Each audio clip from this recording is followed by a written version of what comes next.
So I have decided to create a 3 series podcast of the breaking down of rebirth. So I've been talking so much about lately of the rebirth that we're going through collectively and individually. And as you probably know, if you've been listening to the podcast, I have been on my own journey of rebirth in the last year and a half, 2 years. And so I really wanted to sit down and break down the process because I feel like all of us are moving through it differently. And sometimes you can be in different stages at once. And so I wanted to break down that process. And also because I have been creating the modules and the practices and the methods inside of my new program that will be opening up soon, that it's called Rebirth. I really think that this is going to be such a powerful program because it's has been created by the process that I've been through in the last 2 years and truly understanding what transformation is, what it takes, what we move through, the integration of it, not just like a quick fix, but actually understanding the mechanics of transforming from the inside out. So I'm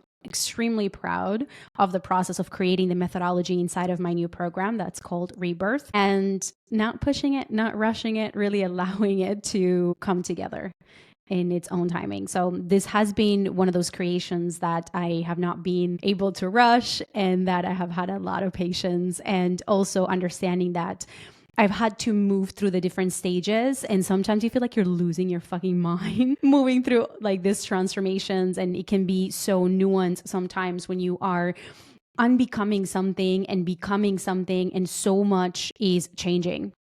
And so this episode is going to be great for you if you know that your work is changing, your leadership is changing, your voice is changing, so much in your life and in your professional life is reshaping itself. And so we go through a process of rebirth when that is happening. And again, I have been studying, moving through it myself first, the process of what it actually takes, and to bring forward to you an understanding of the practices that have helped me, the nuances that I wish I knew. And just, if anything, I think there's 3 episodes where I'm breaking down the process and the journey of transformation.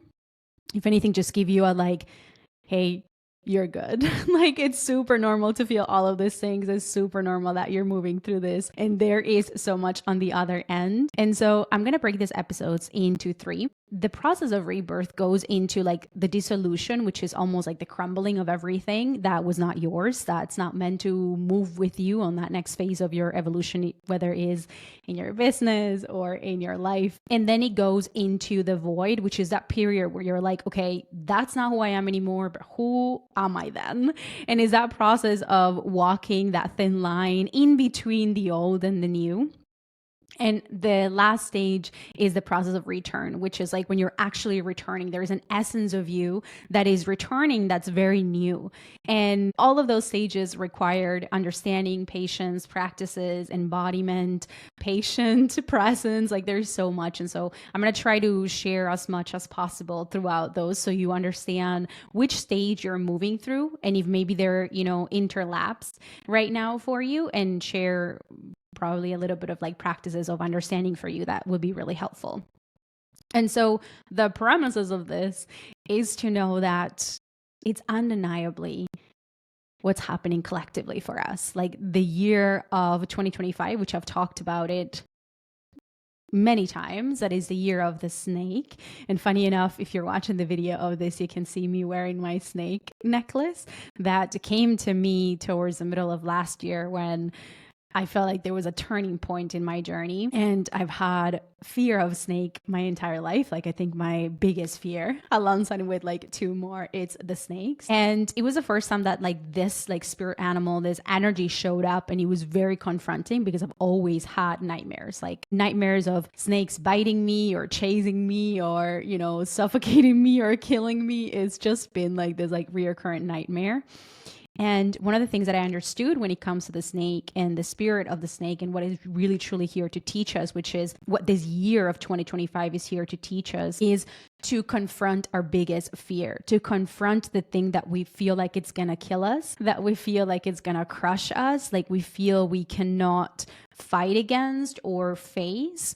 And to realize that the thing that we fear the most is realizing that we have the power to stand in our truth. And, the fear of the darkness or the messiness of transformation and progress and letting life change for us is the fear that, we have anything to lose. When at the end of the day, everything that we lose or anything that, leaves us in a process of transformation is because it was actually not yours to begin with, because your truth and the core of who you are is not something that you can lose. It's something that will continue to pull at you until you're ready to listen. And so facing our biggest fears and shadows, which could be people pleasing, which could be external validation, anything that really truly it's not honoring our power and our sovereignty and our leadership, is going to come up in this year. And I feel like it's not just, this month is the month of, rebirth and transformation. No, I feel like this whole year is that invitation for us collectively and individually to allow ourselves to dive quote unquote deep, but not to stay in the shadow, but to actually navigate the parts of ourselves that we are ready to shed. And so that's the process of the snakes. It's confronting our biggest fears and realizing that those fears were just illusions and fear of our actual truth, and shedding the layers that have been parts of ourselves that are not true, protecting layers. And so the first stage of this rebirth or transformation, and I want to bring this idea that a rebirth is almost like a spiritual awakening. And although we spiritually awaken every day, every time you have a conversation with somebody that's really close to their soul, that's speaking truth, there is something that's going to shatter inside of you. So have you ever had those conversations where somebody says something to you, or you're having a conversation with somebody, or they're even just carrying this energy of unapologetic expression or radiance, and all of a sudden there is a part of you that cracks because it begins to question, am I actually expressing myself? Am I being my true self? Am I hiding somewhere? And those are the questions that begin that process of crumbling in dissolution. When you begin to question yourself in sense of I feel like there is something in me that I'm not expressing. I feel like there is something pulling me forward. That's one of the things that begins that process of, wait, there is something that's not mine that I need to let go of. And also, one of the things that I've noticed in terms of this dissolution and crumbling is the feeling like things that used to give you meaning, the things that you used to be attracted to or excited about, no longer feel like that. They feel like you have to force and try, you have to try to fit into a life or into a business that it's not yours anymore. That doesn't feel like your authentic expression that at some point it did, but now it doesn't. And so this moment of dissolution and the correlation that I want to point out in terms of it's almost like a spiritual awakening. It's a rebirth. And in a spiritual awakening, what happens, again, same thing as what happens in a rebirth, is that there's a death. There's a death of beliefs that we thought were ours, or identities that we thought were ours, or protective layers of people pleasing, of not really listening to our truth and trying to fit into whatever box we have been taught to fit into. And so the nuances of the way that I see it, when you spiritual awakening, it really depends on the intensity of those spiritual awakenings or those rebirths, because I truly believe that we're dying every single day, meaning there is parts of us are evolving every single day. This is the nature of humans. But there is pivotal times where there is the major spiritual awakenings. And I've had 3 recently. One with the dark night of the soul. If you haven't listened to that podcast episode, it's really deep, where I share the darkness of, that kind of death that I went through in the dark night of the soul. But I've had spiritual awakenings before that didn't entitled or didn't have to come with a dark night of the soul. So there's a different process there. Anyway, but I remember my first spiritual awakening where I was the world is crumbling. Connections that I have with friends before don't feel good anymore. Who I used to be and how I used to behave and how I used to, even the things that I used to talk about don't really interest me anymore. And so that crumbling of things not making sense is a dissolution of the things that made sense in your old world, in your old reality, in who you used to be. And so there needs to be, quote unquote, that death of the old. that death of, that's what I used to be. That's, what my world used to look like. And this is when, relationships begin to shift. Our work begins to change, especially like I remember in my first spiritual awakening, of course, I was a yoga teacher before that happened. I had already had my yoga teacher training and I was already a yoga teacher, but there was a distinctiveness of my yoga teachings before and after my spiritual awakening, because before I felt like I was trying to do a good job as a yoga teacher, and I was really interested in doing the physical postures really well and learning the history of yoga and like doing it really well. And I was focusing on like almost like not the superficial things, but yes, I wanted to do a good job. And after my spiritual awakening, because I got so connected to my truth and I got so intimate with myself, that I could hold a space for my crumbling. I could hold a space for my deaths of identity. I could hold myself for sadness, for a range of emotions that I've never been able to, like allowing myself to cry without having to fix anything, but just holding a space for transformation. And so after my spiritual awakening, I remember like my classes began to be not just yoga classes, but like sanctuaries, temples, or spaces of transformation where people did not just come to do a yoga class, but actually they came to meet themselves in a space that was holding them in a non-judgmental way. And so it changed.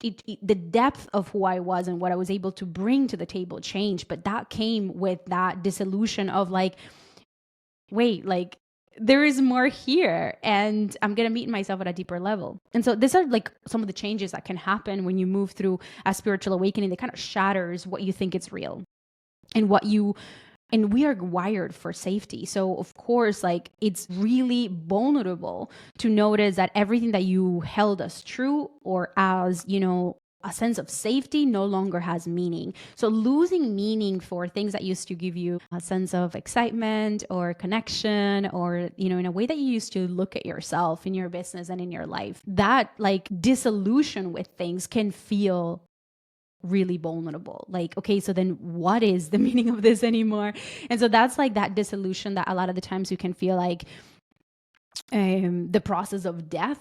And we fear it so much. We try sometimes to hold on to old identities, to hold on to what used to be as a sense of safety. But no, that's not the way that it goes. And so that's the first parts of a rebirth. Like a rebirth cannot happen without the death that comes as an initiator. And we got to look at this stage where you realize, wait, I am dying, but the truth of me is not dying. It can never die. The non-truth of me, it is the part that it's dissolving. And so the more we're able to recognize when we're in that moment of something is leaving, something is shedding, something is wanting to move on in my life, the more we're able to soften and recognize that we're in that moment, the more we are in less resistance towards it. And the easier this process begins, because the more, again, we try to hold on, try to fix things or control things and manipulate things, the harder it is for us and the harder it is for everybody around us. And so there is a part of surrendering through this entire rebirth process that I find it in presence. I find it that the more I breathe into my body, like every time I lose it, quote unquote, or every time I'm like, and I think as a Scorpio moon, like in the depth of my emotions, I always find myself in like, I don't know, existential crisis, like every other day. And one thing that I have learned in my process of what brings me back to center is my breath, feet on the ground, and my body. It's presence. Especially when so much is shifting and so much is changing, your ability to be able to come back to this moment, like breathe a couple of times into your body. All of a sudden, we're able to find a space in between the chaos, a space in between everything moving and our instant reaction to control.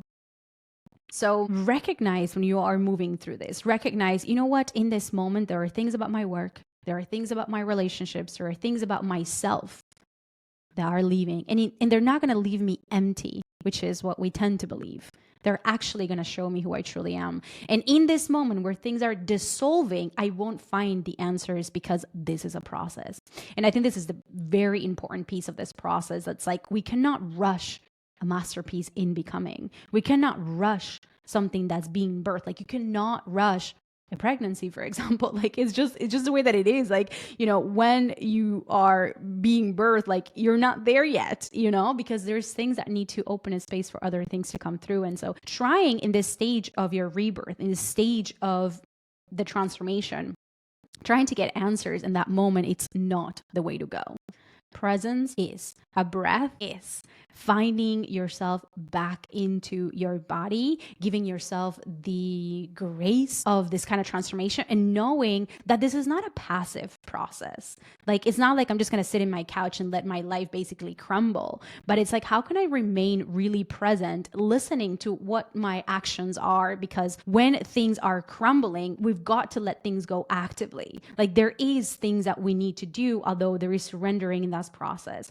And so that's why in my program Rebirth, I want to give you not only, you know, mindful mindset processes, but also I take you through energetic processes, healings, somatic practices, as well as mindset practices. Like I have combined psychology, energetic work, somatic work in this process to help you move through it in a way that feels like a masterpiece, because it is. Like, what's going to come out on the other end of this, if you truly devote yourself to the process that wants to move through you for you, what's on the other end, you don't even know it. I think one of the things that I've noticed in this process, it's like, and I remember I continue to tell my friends, I'm like, I didn't know what I didn't know. And now I know. And I'm like, what? Mind blown. Like, there are things at the beginning of this process, and especially being somebody that has done 10 years of personal development, I have devoted my life to personal development and to leading myself and others into personal development, into the devotion of your highest and fullest expression. I am here to remind you of who you are, to mirror back where you're hiding, and to also support you to step into what's possible for you. Claim it, be it, walk it. That's what I do. That's what my work at the core of it does, is to help people to see, hey, this is not who you are. This is who you are. And this is what on the other end of it. So shall we go there? Shall we really create and build a life for you that is truly authentic? Because when we are authentic and in devotion to what we came here to be, we attract more abundance easily. We become magnetic. Life flows. We are more fulfilled, more able to receive and transmute love. Like, we become embodied in divinity, which is the whole reason why this podcast is called Divine Awakening, because it's awakening into that divinity and bringing it into human form and seeing the art that it is to walk that way. So I have devoted myself in the last 10 years to personal development, and to tell you that even after that, there's pieces that I didn't know about myself, about this process, about what is to be revealed in a rebirth. It's freaking magic. And so if you know that your work is changing, your leadership is changing, you are changing, and you want to truly devote yourself to what's on the other end of it and what you're being called to create and to become, I'm excited to share more with you about Rebirth as time comes, which will be soon. And even if you're like, you know what, not ready to work with you just yet, no problem. Even just knowing that you are moving through the stages will help you tremendously to soften the reins of trying to control something that wants to move through you, for you, as you. And so cultivate presence. Come back to your breath. Come back to your body every time you lose it. When you cannot trust anything or anybody and the world is going really fucking fast on you, breathe. And there you are. Because you're always home. You've never left. You are home. Even when things are in renovation or under construction. And so breathe and try not to manipulate. Try to actually listen to what is wanting to show you what needs to leave and what needs to change and move in that direction. And then I have 2 more episodes that will talk about the void or that time in between. Like what happens when we say, okay, I'm actually letting go of this. In that process of walking who you used to be and who you're becoming. So that's going to be the next episode. And then the one after that is going to talk about the return, like what happens when you are actually finding the answers and clarity is coming through, and that new version of you, that new version of your work, that new version of your new reality is coming through, and how to integrate that. So I hope this was helpful for you. I hope this was insightful for you. I do have a free Telegram community that I call the portal, which is where I share very often and short voice notes and short bits of just transmissions that come through to help you stay in that energy of transformation and growth. So I leave the link to the free Telegram on the show notes. If you are interested in working together, whether it's to go through Rebirth and know when the details are coming out for that, or if you want to inquire about private sessions or private mentorship, make sure that you send me a message on Instagram. I'll be super happy to support you and to make sure that this is the right path for you. So until next time.